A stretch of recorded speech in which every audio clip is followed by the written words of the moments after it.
Good morning students, PD पौधा school के YouTube channel पे आपका फिर से हार्दिक स्वागत है। कल की क्लास में हमने मैट्रिक्स की संक्रियाओं के बारे में पढ़ा था और आज की क्लास के अंदर हम देखेंगे कि मैट्रिक्स में योग के कौन कौन से गुणधर्म हैं जिनकी अनुपालना होती है। इसी क्रम में हम कुल 5 प्रकार के नियम पढ़ेंगे। आज जो हम पढ़ेंगे वो 5 प्रकार के नियम पढ़ेंगे और वो सारे के सारे नियम जो है वो पढ़ेंगे हम योग के लिए। इसके लिए योग के लिए तो सबसे पहले हम देखते हैं कि मैट्रिक्स में योग के लिए क्रम विनिमयता के नियम की पालना होती है या नहीं होती। पहला तो हम इसमें ये चेक करेंगे। दूसरा हम ये देखेंगे कि मैट्रिक्स में योग के लिए साहचर्यता के नियम की अनुपालना होती है या नहीं होती है। दूसरा इसमें ये चेक करेंगे। तीसरा हम इसमें निकालेंगे योज्य तत्समक। सब योग के लिए करेंगे योज्य तत्समक। चौथा हम इसमें देखेंगे योज्य प्रतिलोम के बारे में, योज्य प्रतिलोम। और पांचवा जो है वो हम इसमें देखेंगे निरसन नियम कि योग के लिए कोई निरसन नियम लागू होता है या नहीं होता।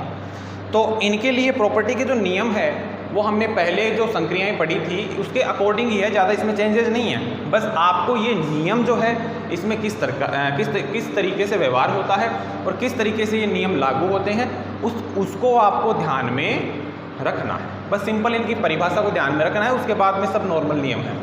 तो इसमें अपन ये देखते हैं कि सबसे स्टार्टिंग में अपन जो नियम लेते हैं, पहला नियम वो नियम है क्रम विनिमयता का।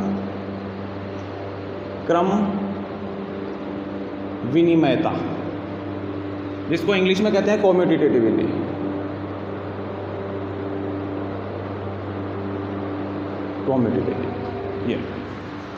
ये नियम क्या कहता है? ये नियम ये कहता है कि दो समान क्रम की मैट्रिक्स होनी चाहिए। देखो, दो समान क्रम की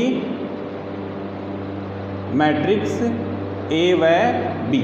देखो यहाँ पे आपको मैं केवल समझा रहा हूँ, बेसिक है, उसको ढंग से समझें, पूरे नोट्स आपको मिल जाएंगे। दो मैट्रिक्स है वो समान क्रम की होनी चाहिए, सेम ऑर्डर की मैट्रिक्स होनी चाहिए।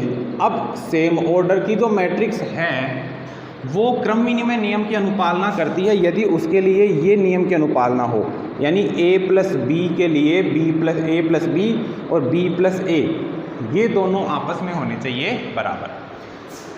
क्रम विनिमय, देखो इसमें क्या हुआ, इंटरचेंज हो गया एक कि a की जगह यहाँ कौन आ गया, b आ गया, और b की जगह यहाँ कौन आ गया, a, यानी इन दोनों का क्रम है वो चेंज हो गया। ठीक है ना, क्रम आपस में बदल गया। तो ये नियम क्या कहलाता है आपका? क्रम विनिमयता का नियम कहलाता है।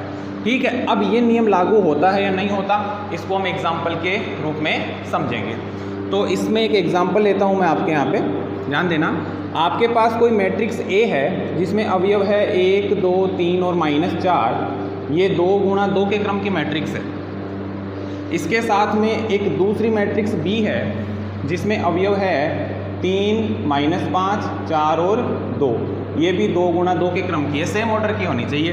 इसके बाद में आप a प्लस बी ज्ञात करें। a प्लस बी आपने कल इसके एग्जाम्पल भी किए हैं, इसको समझा है। अब मैं यहाँ पे डायरेक्ट कर रहा हूँ, एक बार ध्यान देना।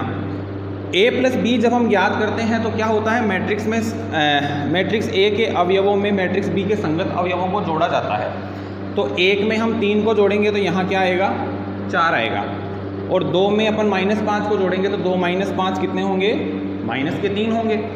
3 में हम 4 जोड़ेंगे 7 आएगा, और -4 में 2 जोड़ेंगे तो यहाँ पे आ जाएगा -2। ये 2 गुणा 2 के क्रम की एक मैट्रिक्स प्राप्त हो गई, कौन सी, a प्लस बी। इसी प्रकार से अब हम b प्लस a ज्ञात करेंगे। तो हमें b मैट्रिक्स के अंदर a मैट्रिक्स के अवयवों को जोड़ना है। तो b मैट्रिक्स के अवयवों में a मैट्रिक्स के संगत अवयवों को जोड़ना है। तो ध्यान दें, यहाँ पे ये 3 है, इस 3 में मैं 1 जोड़ूंगा तो कितने आएंगे, 4 आएंगे। फिर ये -5 है, -5 में 2 ऐड करूँगा तो -3 आएंगे। 4 में 3 ऐड करूँगा तो 7 आएंगे, और 2 में -4 ऐड करूँगा तो 2 में से -4 गए -2। आप a प्लस बी और b प्लस a इन दोनों मैट्रिक्स का कंपैरिजन करो, इनका ऑर्डर तो सेम है ही, इसके अलावा इनके अवयव है वो भी बिल्कुल सेम है। ये दोनों अवयव सेम है तो हम कह सकते हैं कि a प्लस बी और b प्लस a ये आपस में बराबर होते हैं। यानी कि कौन सा नियम सत्यापित हो गया कि मैट्रिक्स के लिए योज्य क्रम विनिमय नियम की अनुपालना होती है। ठीक है, अब इसको हम अगर गणितीय रूप में लिखें तो किस प्रकार से लिखेंगे, ध्यान देना, AIJ के रूप में। इसका मैथमेटिकल फॉर्म जो है वो किस प्रकार से होगा, गणितीय रूप। आपके पास कोई मैट्रिक्स है AIJ, A मैट्रिक्स है AIJ जिसका ऑर्डर है m क्रॉस n।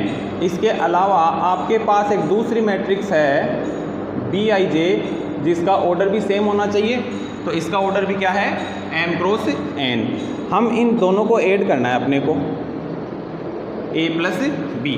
तो देखो क्या होता है, AIJ m cross n plus BIJ m cross n, दोनों को जोड़ दिया।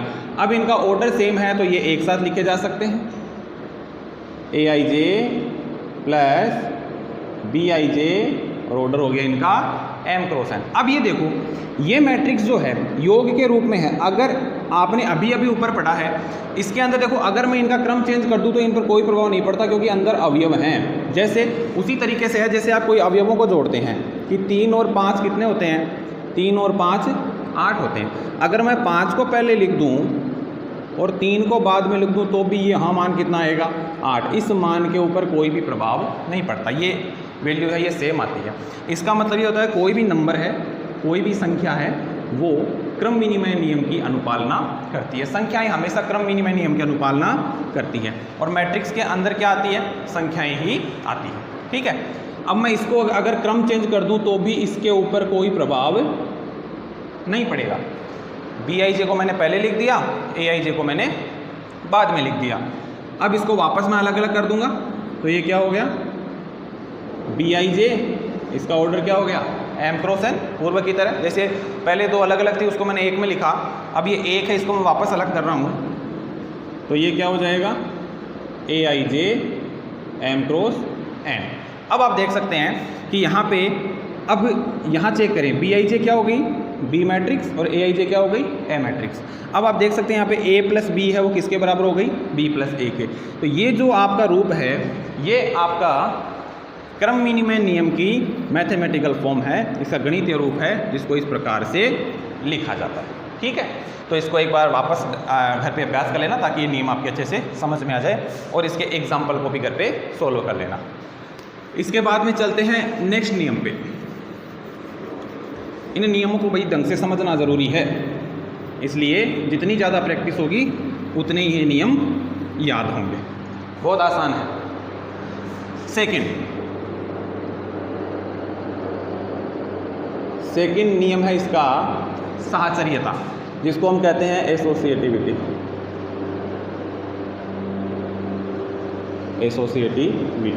ठीक है, अब देखो साहचर्य नियम क्या होता है, एसोसिएट करना कैसे होता है। 3 मैट्रिक्स है, साहचर्य नियम जहाँ कहीं भी आएगा, किसी भी चैप्टर में आएगा तो ध्यान रहे ये शब्द जब भी आता है वहाँ हमें 3 अवयव लेने होते हैं। कितने अवयव, 3 अवयव। हमेशा ध्यान रखना साहचर्यता की जब भी बात आएगी, चाहे वो अगर मैट्रिक्स की बात होगी तो 3 मैट्रिक्स लेनी पड़ेगी, अगर किसी रियल नंबर की बात आएगी वास्तविक संख्या की तो हमें 3 वास्तविक संख्या लेनी पड़ेगी। अगर कहीं भी साहचर्यता हमें ज्ञात करनी है तो वहाँ पे हमें 3 अवयव लेने हैं।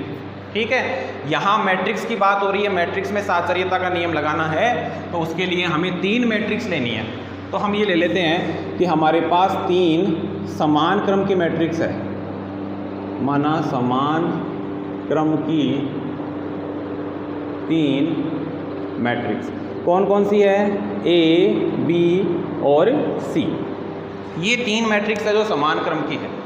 अब देखो समान क्रम की मैट्रिक्स है और इनके ऊपर साहचर्यता नियम की अनुपालना होती है, तो ऐसा होता है भाई देखो कि A के अंदर मैं किसी B मैट्रिक्स को ऐड करूं और फिर उसमें जोड़ूं मैं C, तो ये बराबर आएगा, एक A मैट्रिक्स पहले है और फिर B प्लस C के बराबर आएगा। ये देखो इस नियम की अनुपालना होनी चाहिए। क्या है ध्यान से देख लो, क्या है कि 3 आपके पास मैट्रिक्स है ए, बी और सी। मैंने पहले ए और बी को जोड़ा, मेरे पास जो मैट्रिक्स प्राप्त हुई, फिर उसमें मैंने सी जोड़ा, तो मेरे पास लास्ट में जो मैट्रिक्स मिली वो मैट्रिक्स जो है मैंने बी में सी मैट्रिक्स को जोड़ा, वहाँ जो मैट्रिक्स प्राप्त हुई उस मैट्रिक्स में ए को जोड़ा, और फिर जो मान आएगा आप देखेंगे कि दोनों मान है वो आपस में बराबर आएंगे। अगर आपस में बराबर आता है तो शास्त्रीय नियम की अनुपालना होती है, एसोसिएटिविटी नियम जो है वो लागू होता है, वो उस पर कंपेटिबल होगा। ठीक है, अब इसको हम एक एग्जाम्पल के थ्रू समझने की कोशिश करेंगे। तो एग्जाम्पल देखिए क्या है, आपके पास एक ए मैट्रिक्स है जिसके अंदर मान है -1, 2, -3 और 4।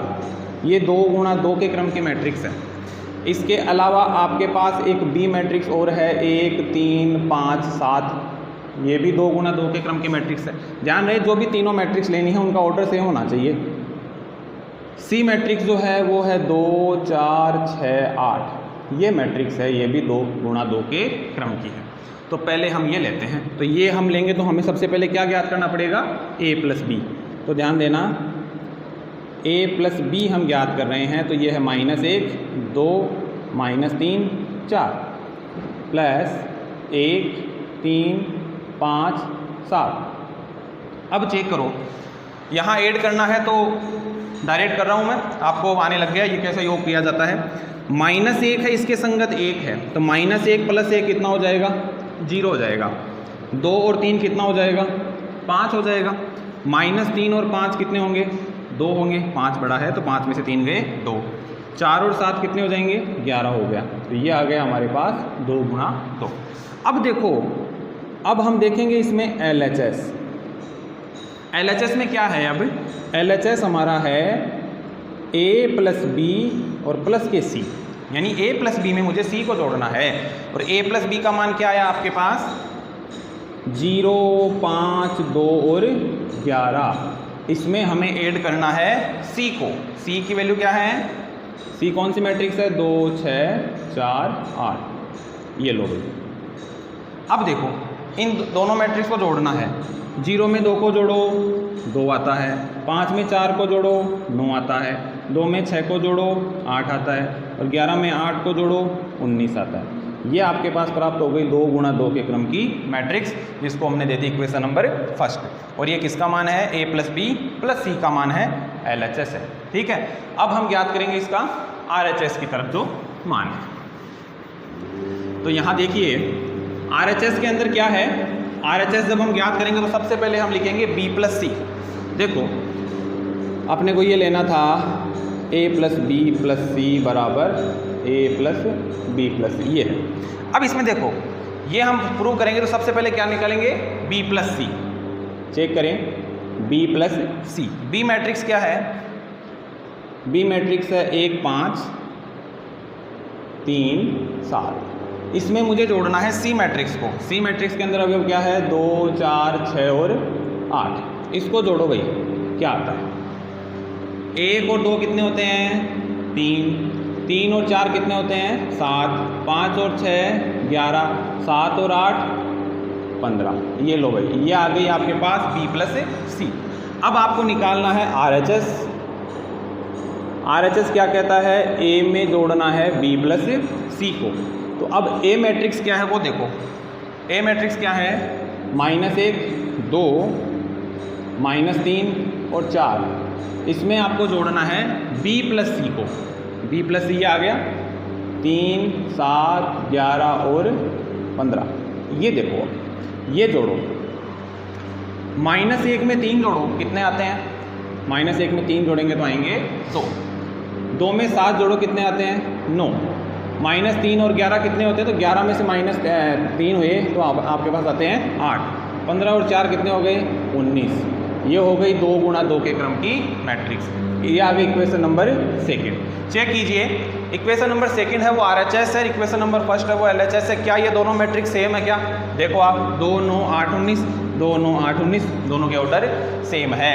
इसका मतलब हम कह सकते हैं कि इक्वेशन नंबर फर्स्ट और सेकंड से हमें क्या रिजल्ट मिलेगा कि a plus B plus C is equal a plus B plus सी।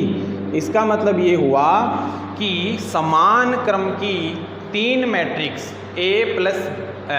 समान क्रम की तीन मैट्रिक्स ए, बी और सी पर साहचर्य नियम लागू होता है।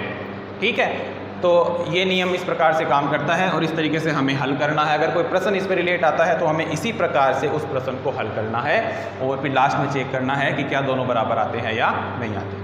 ठीक है, तो किसी भी समान ऑर्डर की मैट्रिक्स के लिए साहचर्य नियम की अनुपालना भी होती है। देखो ऊपर से हमने दो पढ़ लिए, क्रम विनिमयता हो गई, साहचर्यता हो गई।